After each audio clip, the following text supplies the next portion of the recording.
आइए स्टार्ट करते हैं। टेस्ट 1 में जितने भी प्रश्न पूछे गए थे उसके सॉल्यूशन पे बात करते हैं। और पहला क्वेश्चन जो है, किसी संख्या को 387 से भाग देने पर शेषफल 48 प्राप्त होता है। यदि उसी संख्या को 43 से भाग दिया जाए तो शेषफल क्या प्राप्त होगा। इस प्रश्न को हम बनाते हैं। नियम है बनाने का बस इतना इसका कि जो पहला शेषफल दिया होता है उसको ले लीजिए और जो अंतिम भाग देने के लिए जो संख्या से बोला जा रहा है उसको ले लीजिए। ठीक है, तो यहाँ पर 43 से भाग देने के लिए बात की जा रही है। तो जो शेषफल है उसको ले लीजिए। तो शेषफल है हमारे पास 48 और इसी को आप 43 से भाग दे दीजिए। तो 43 से भाग देंगे तो हमारे पास आएगा, एक बार में 43 जाएगा तो शेषफल बचेगा 5 और ये हमारा आंसर हो गया। ऐसे प्रश्न को इसी तरह हम बनाएंगे। जो शेषफल दिया रहेगा वो हमारा भाज्य हो जाएगा और दूसरा भाजक दिया हुआ है, तो उस भाजक से हम शेषफल को भाग देंगे और जो शेषफल आएगा वही उसका आंसर होगा। आंसर इसका होगा ऑप्शन संख्या सी। ठीक है, चलिए नेक्स्ट प्रश्न में चलते हैं। वह छोटी से छोटी संख्या जिसे 12 अथवा 10 अथवा 8 से भाग देने पर प्रत्येक दशा में शेष रहे, ये हमारे पास प्रश्न है। तो इसको देख लेते हैं क्या कहता है। तो ये कह रहा है कि हमें छोटी से छोटी संख्या बताना है जो 12, 10 और 8 से यदि हम भाग देते हैं तो क्रमशः शेषफल जो है वो 6 बचे। मतलब 12 से भी भागते हैं तो 6 बचे, 10 से भी भाग दे तो 6 बचे और 8 से भी भाग दे तो 6 बचे।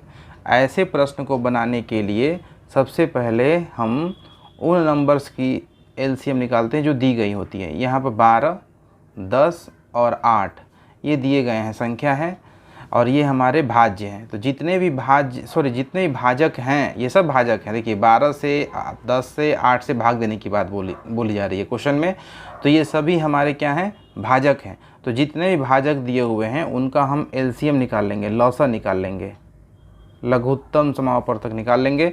तो 12, 10 और 8 का हम निकाल लें एलसीएम क्या आएगा। तो 2 से ले आते हैं, 2 छके 12, 2 पाँचे 10, 2 चौके 8, फिर 2 तिया 6, 5 का 5, 2 दूना 4। हमारे पास अब अभाज्य गुणनखंड आ गया 2 गुना 2, 3 गुना 5 गुना 2। हम इसे कर सकते हैं 5 दूना 10, 10 तिया 30, 30 दूना 60, 60 दूना 120, 120। ये 120 वह संख्या है जो 12 से भी कट जाएगा, 10 से भी कट जाएगा और 8 से भी भाग देने पर पूर्ण रूप से कट जाएगा। तो हमें तो चाहिए शेष 6 बचना चाहिए। तो अब हम क्या करेंगे, 120 में 6 जोड़ देंगे और इस प्रकार हमें प्राप्त होगा 126 और ये हमारा आंसर हो गया, ऑप्शन संख्या सी। बढ़ते हैं सेकेंड क्वेश्चन पर।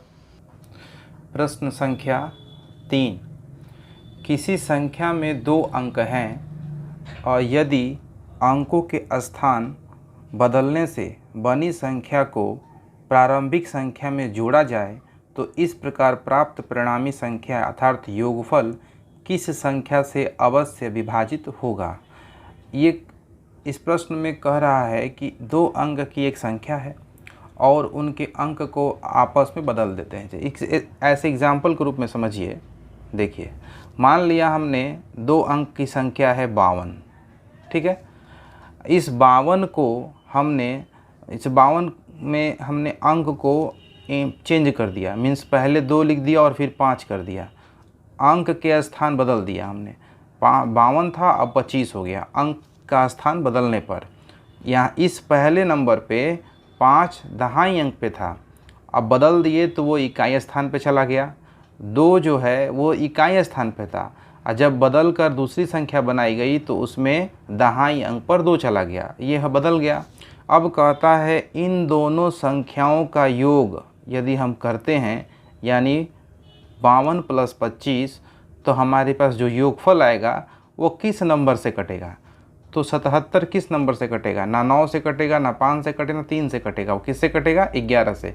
ये हमेशा कटेगा जब भी कोई नंबर को, यदि कोई भी 2 अंक की नंबर हो, जैसे मान लीजिए दूसरा ले लेते हैं, मान लीजिए 87 ले लेते हैं, तो 87 को हमने बदल दिया 78 में, तो अब हम इसे जोड़ेंगे तो 87 और प्लस 78 कितना हो जाएगा, तो 7 दूना 14, 1 15 के 5, और 7 दूना 14, 15 1 16, और जब 165 को हम 11 से भाग देंगे, देखिए भाग दे रहे हैं 11 से, 11 1 कम 11, यहाँ 5 और 11 5 55, 0 कैंसिल। तो ऐसी संख्या हमेशा 11 से कटेगी। क्लियर। अब इसे बनाते हैं x पर, तो कैसे बनेगा देखिए, इसे बनाने का नियम। तो देखिए मान लेते हैं कि पहले 2 अंकों की संख्या है, 2 अंकों की संख्या मान लीजिए 10x और प्लस y, ये हमारा मूल संख्या है। अब कह रहा है कि अंकों के स्थान बदल देने से, तो अंक के स्थान बदल दिए तो हो गया 10y + x, ये नया संख्या हो गया। अब कहता है ये मूल संख्या थी और ये नया संख्या बन गया। अब कहता है इन दोनों को जोड़ दीजिए, मीन्स 10x + y और प्लस 10y + x को जोड़ दीजिए, क्या आएगा। तो हम देख रहे हैं कि 10x + y और प्लस 10y + x जोड़ने पर हमें प्राप्त होगा 11x और 11y। इन दोनों में से हमने 11 कॉमन ले लिया तो x + y। अब देख रहे हैं कि 11 के साथ x + y मल्टीप्लाई के रूप में है, अर्थात इस नंबर किससे कटेगा, हमेशा 11 से विभक्त होगा। देखिए 11 गुणनखंड के रूप में है ना, तो 11 से, तो यह संख्या हमेशा 11 से विभक्त होगा या विभाजित होगा। ठीक है, अगले प्रश्न में चलते हैं। Question number 4। भाग के एक प्रश्न में भाजक भागफल का 7 गुना तथा शेषफल का 3 गुना, यदि शेषफल 28 हो तो भाज्य क्या होगा बताना है। देखिए ऐसे प्रश्न को नॉर्मल फॉर्मूला जो इसका होता है कि भाज्य बराबर भाजक गुणे भागफल प्लस शेषफल पे बन जाएगा। देखिए प्रश्न में बोला है कि भाजक भागफल का 7 गुना। अब पहले यहाँ पे एक बना लेते हैं, यहाँ होता है भाजक भाज्य भागफल और शेषफल। अब देखिए कह रहा है ये भाजक भागफल का 7 गुना, अगर हम यहाँ लिख दे भाजक और भाजक बराबर लिख दिए भागफल का 7 गुना, ठीक है, ये क्वेश्चन से हो गया। क्वेश्चन में ही बोला है कि भाजक जो है भागफल का 7 गुना है, और दूसरा कंडीशन में कहता है कि भाजक ही शेषफल का माने गुना 3 गुना है, शेषफल का 3 गुना, ये हमारा दूसरा कंडीशन। अब हम ये मान लीजिए पहला कंडीशन, ये मान लीजिए दूसरा कंडीशन। हम दूसरे कंडीशन चलते हैं क्योंकि यहाँ पर शेषफल का ही वैल्यू दिया हुआ है, तो लिखेंगे भाजक बराबर शेषफल हमारे पास क्या है 28 और गुना 3, तो हमें इस क्या प्राप्त होगा 3 8 24 और 3 दूना 6 7 8, मीन्स हमें क्या प्राप्त हुआ, भाजक क्या प्राप्त हुआ, भाजक हमें प्राप्त हुआ 84। अब हम लिखेंगे भाजक बराबर भागफल गुना 7। तो अब हमारे पास आप बताइए कि यदि भागफल को इधर छोड़ दिया जाए, यानी भागफल जो कहते हैं और छोड़ दिया जाए, तो ये 7 कहाँ जाएगा, भाजक में भाग के रूप में जाएगा, भाजक बटे 7। अब चूँकि भागफल हमारे पास नहीं है, भाजक हमारे पास है 84 और भाग दे दीजिए 7 से, कितना आ जाएगा 7 एकम 7, 7 दूनी 14, मीन्स भागफल क्या प्राप्त हुआ 12।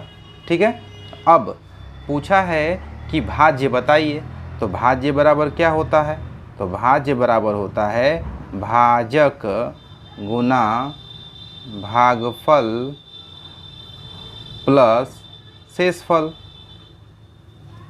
तो देखिए भाजक हमारे पास कितना 84, भागफल कितना 12, शेषफल कितना 28, कर दीजिए 96 और यहाँ पर 100 और प्लस 28, इस प्रकार हमें प्राप्त हुआ 1036 1036, मीन्स भाज्य जो हमारा बना वो बना 1036, भाज्य क्या हुआ 1036, ऑप्शन नंबर डी। ठीक है, चलिए नेक्स्ट प्रश्न पे चलते हैं। प्रश्न नंबर 5, दो संख्याओं का गुणनफल 9375 है तथा बड़ी संख्या को छोटी संख्या से भाग देने पर भागफल 15 है, संख्याओं का योग होगा, ये बताना है हमें, संख्याओं का योग बताना है। अब यहाँ पर हमें सिर्फ इतना मालूम है कि दो संख्याओं का गुणनफल दिया हुआ है, बड़ी संख्या और छोटी संख्या भी नहीं दी गई है, और सिर्फ सीधा बता दिया गया है कि यदि बड़ी संख्या को छोटी संख्या से भाग देते हैं तो भागफल 15 आता है। ज़रा देखिए, एक एग्जाम्पल के रूप में समझते हैं हम कि मान लीजिए कि हम एक बड़ी संख्या ले लेते हैं, अभी इस क्वेश्चन को हम नहीं बना रहे हैं, अभी एक एग्जाम्पल के रूप में बना रहे हैं। देखिए अगर मान लीजिए हमने बड़ी संख्या एक अपने से मान लिया कि बड़ी संख्या 6 है और छोटी संख्या हमने मान लिया कि आपको 3 है। ठीक है, क्योंकि देखिए यहाँ पर बड़ी संख्या छोटी संख्या से जब भाग दिया जाता है तो भागफल 15, शेषफल नहीं बचता। इसका मतलब छोटी संख्या से बड़ी संख्या पूर्ण रूप से कट जा रही है, विभक्त हो जा रही है, इस वजह से यहाँ पे सिर्फ भागफल है, शेषफल नहीं है। तो हम भी उसी के माध्यम से एक एग्जाम्पल है। देखिए 3 से 6 कट जाएगा तो भागफल आएगा, शेषफल तो बचेगा नहीं। अब देखिए अगर हम बड़ी संख्या को छोटी संख्या से भाग देते हैं तो 3 दूना 6, यानी शेषफल क्या बचा 0। अब देखिए भागफल को अगर हम छोटी संख्या से गुणा करते हैं तो हमें क्या प्राप्त हो रहा है, देखिए 3 और गुना 2 प्राप्त हो रहा है बड़ी संख्या। देखिए छोटी संख्या में भागफल को गुणा करने से प्राप्त होता है बड़ी संख्या। ठीक है, अब देखिए यहाँ लिखेंगे बड़ी, मान लिया, माना बड़ी संख्या बराबर x, छोटी संख्या बराबर y। ठीक है, अब देखिए इस क्या कहता है कि बड़ी संख्या को छोटी संख्या से भाग देने पर 15 प्राप्त होता है भागफल के रूप में, यानी शेषफल है 0। तो हम यदि 15 को y से मल्टीप्लाई कर दें तो हमें क्या प्राप्त होगा x, इसका मतलब x बराबर 15 गुना y। अब बोला है कि प्रश्न में ऊपर बोला है कि दो संख्याओं का गुणनफल, यानी पहली संख्या x है और दूसरी संख्या y है, और इन दोनों का जो गुणनफल है वो है 9375, 9375। चूँकि x का मान 15y है तो हम यहाँ x का मान 15y रख देते हैं, तो x का मान 15y तो 15y, और पहले से एक y है तो y, और बराबर 9375। अब देखिए यहाँ पे हो जाएगा 15y square is equal to 9375। अब यहाँ हो जाएगा y square is equal to 9375 भागा 15, और 15 से घटा दीजिए तो 15 छके 90, बचा 3 37, 15 दूना 30 और 15 पाँचे 75, मतलब y स्क्वायर का वैल्यू 625 आया। अब इसे और आगे सॉल्व करें तो y इज इक्वल टू हो जाएगा √625। तो y का वैल्यू क्या आ जाएगा, तो y का वैल्यू आ जाएगा 25 गुना 25 अंडर रूट, तो y निकला बाहर 25, यानी y का मान 25। जब y का मान 25 आ गया तो ठीक है, अब हम बड़ी संख्या निकाल लेते हैं, इसलिए देखिए तो हमारे पास x इंटू वाई अब बराबर 9375 है। y का मान मिल गया हमें, तो x गुना 25 बराबर 9375। इसका मतलब 9375 को यदि हम 25 से विभाजित कर दें तो हमें x का मान मिल जाएगा। कर लेते हैं, तो 25 या 75 और यहाँ हो जाएगा 13 में से 5 8 और 8 में से 1 7, सॉरी 7 में से 1 8 और यहाँ पे बचा 7 और 15 सॉरी 15 साते 175 यहाँ 2 यहाँ 1 ऊपर सूत्र 5 और इस प्रकार हम लिख सकते हैं 25 5 125 और यहाँ हो गया शेषफल 0। तो हम यहाँ लिखे कि x इज इक्वल टू 9375 भागे 25 करे तो ये कट कर कितना आएगा 375। तो x बराबर कितना आया 375, यानी y का वैल्यू और x का वैल्यू है मिल गया। अब बोला है, क्वेश्चन ने बोला है कि संख्याओं का योग, तो संख्या तो हमें मिल गई 25 और 375, इसलिए योग बराबर, तो योग क्या हो जाएगा, बड़ी संख्या 375 छोटी संख्या 25 जोड़ दीजिए तो मिल जाएगा हमें 400। इस प्रकार हमें आंसर प्राप्त हुआ 400। ठीक है, दोनों संख्याओं का योग 400 होगा। चलिए अगले प्रश्न पे चलते हैं, क्वेश्चन नंबर 6। जब किसी लड़के से किसी भिन्न का 6/7 बताने को कहा गया तो उसने गलती से उस भिन्न को 6/7 से भाग दे दिया और सही उत्तर से 13/70 अधिक प्राप्त हुआ। देखिए इस प्रश्न को टेस्ट में जब हमने दिया था तो टेस्ट में 70 के जगह पर 10 लिखा गया है, तो इसलिए क्वेश्चन जो टेस्ट पेपर में वो गलत है, वहाँ 70 कर लीजिएगा, सुधार लीजिएगा। अब इसे हम बनाते हैं। देखिए ये सभी टेस्ट संख्या पद्धति से हुए हैं, क्योंकि क्लास में संख्या पद्धति ही चल रही है, इसलिए संख्या पद्धति के ही चैप्टर से हम लोग ने टेस्ट का क्वेश्चन तैयार किया था। अब आगे बढ़ते हैं इस क्वेश्चन पे। देखिए जब किसी लड़के से किसी भिन्न का 6/7 बताने को कहा गया, मान लीजिए वो भिन्न x है, ये एक क्या है, ये एक भिन्न है, क्योंकि नीचे इसका 1 है तो अंश बटा हर हो गया। तो ये हमारा भिन्न है, मान लीजिए x, और इसको हमने कहा था कि 6/7 प्राप्त करो। लेकिन उसने क्या किया, उसने किया कि x को डिवाइड कर दिया 6/7 से। इसका मतलब उसने 7x/6 प्राप्त कर लिया। कैसे, तो जब हम इसको गुणा में चेंज करेंगे तो डिजिट पलट जाता है, 7/6 हो जाता है। ठीक है, या हम यदि x को 6/7 से भाग लें तो 7 ऊपर चला जाएगा तो 7x/6 आएगा। क्लियर है, मतलब उसने क्या किया कि भाग दे दिया, ये वाला कंडीशन प्रयोग कर दिया, तो उसे प्राप्त हुआ 7x/6। अब लाना था उसे 6x/7 प्राप्त करना था, लेकिन वो क्या कर दिया, 7x/6 प्राप्त कर दिया। अब कहता है तो सही उत्तर से 13/70 अधिक आ गया। अधिक आने का मतलब है कि जब वो भाग दिया तो अधिक आया, इसका मतलब इसका भाग वाला पोर्शन का वैल्यू मान जो आया है वो अधिक है। तो प्रश्न से हम लिख सकते हैं 7x/6 माइनस 6x/7। देखिए जब गुणा करने के लिए कहा गया था, जब हम गुणा किए तो मुझे 6x/7 प्राप्त हुआ। भागफल जब भाग दिए तो 7x/6 प्राप्त हुआ।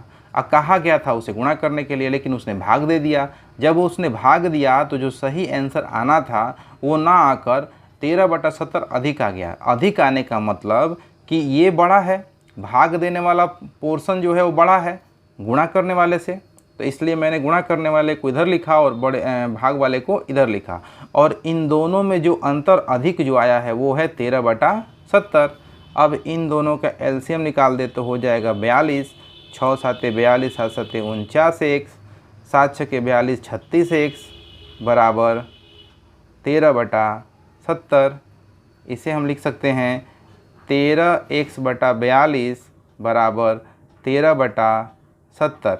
और ये 13 और ये 13 कैंसिल, और यहाँ से 7 दहिया 70, 7 छके 42, यानी x का वैल्यू जो आ गया 6/10 और 2 तिया 6 और 2 पाँचे 10, यानी हमारा पास भिन्न क्या आया, जो भिन्न आया वो आया 3/5। ठीक है, 3/5 प्राप्त हुआ। 3/5 ऑप्शन में बी नंबर पर है। ठीक है, चलिए आगे हम बढ़ते हैं। क्वेश्चन नंबर 7 टेस्ट पेपर 1 का लास्ट क्वेश्चन 7 नंबर देखिए। किसी संख्या को 4 से भाग देने पर 2 प्राप्त होता है और इससे प्राप्त भागफल को 5 से भाग देने पर शेषफल 3 प्राप्त होता है। अब इस प्रकार प्राप्त भागफल को 6 से भाग देने पर शेषफल 5 प्राप्त होता है और यदि अंतिम भागफल 7 हो तो संख्या ज्ञात कीजिए। ठीक है, देखिए इसे बनाने का तरीका। किसी संख्या को, संख्या मालूम नहीं है तो मैंने किसी संख्या को मान लिया, मैंने पहली संख्या x है और इसे हमने 4 से भाग दे दिया और भाग देने पर शेषफल प्राप्त हुआ 2। कुछ ना कुछ तो यहाँ प्राप्त हुआ होगा इसको भागफल, मान लेते हैं भागफल इसको प्राप्त हुआ k। ठीक है, भागफल प्राप्त हुआ k। अब इसे आगे बढ़ाते हैं। अब कहता है कि ये यहाँ तक काम कंप्लीट। अब इससे प्राप्त भागफल, इससे प्राप्त भागफल k को 5 से भाग देने पर, अब k को 5 से भाग दिया गया, तो जब 5 से भाग दिया गया k को तो क्या हुआ, शेषफल प्राप्त हुआ 3। तब मान लीजिए जब 5 से भाग दिया कि मतलब k को भाग दिया गया 5 से तो 3 प्राप्त हुआ, इसका मतलब इसमें भी कुछ भागफल आया होगा, मान लेते हैं l, मान लेते हैं l। अगली नेक्स्ट में चलते हैं। अब यहाँ तक काम हो गया। अब इस प्रकार प्राप्त भागफल को 6 से भाग देते हैं, मतलब अब इस l को 6 से भाग दिए और इस प्रकार शेषफल हुआ, प्राप्त हुआ 5। तो जाहिर सी बात है कि इसे भी हम जब l को जब 6 से भाग दिए तो यहाँ भी कुछ ना कुछ भागफल आया होगा। तो मान लेते हैं कि l m मान लेते हैं यहाँ पर। ठीक है, हमने मान लिया कि अगर अंतिम जो है वो m है। ठीक है, और कहता है कि यदि अंतिम भागफल 7 हो और इस m का वैल्यू दिया हुआ है 7, मतलब अंतिम भागफल हमें प्राप्त है 7। तो देखिए अब पहला कंडीशन, l बराबर क्या हो सकता है, l बराबर हो सकता है 6 गुना 7 और प्लस 5, भाजक गुणे भागफल प्लस शेषफल। ठीक है, अब इधर देखिए k बराबर हो सकता नहीं, होगा 5 गुना l प्लस 3 भाजक भागफल शेषफल। अब यहाँ पर x का जो वैल्यू होगा वो होगा 4 गुना k प्लस 2। ठीक है, अब यहाँ l का वैल्यू निकाल लीजिए। l का वैल्यू हमें मिल गया, तो 6 7 42 और 42 और 5 47। l का वैल्यू हमें मिला 47। अब 47 यहाँ रख दें तो k बराबर 5 गुना 47 प्लस 3। ठीक है, तो अब क्या लिखेंगे, तो 5 7 35, 5 के 20, 20 3 23 प्लस 3, यहाँ हो जाएगा 238। k का वैल्यू क्या प्राप्त हुआ, 238। अब यहाँ पाएंगे अगले टर्म पे, तो x is equal to 4 into 238 plus 2। अब इसे कर लीजिए, 8 4 32 का 2, 3 कैरी, 4 तिया 12 3 15, 4 दूना 8 1 9 और प्लस 2, ये मिलकर हो गया 954। अर्थात जो संख्या हमने x माना था उसका वैल्यू आया 954। ये हमारा आंसर प्राप्त हुआ।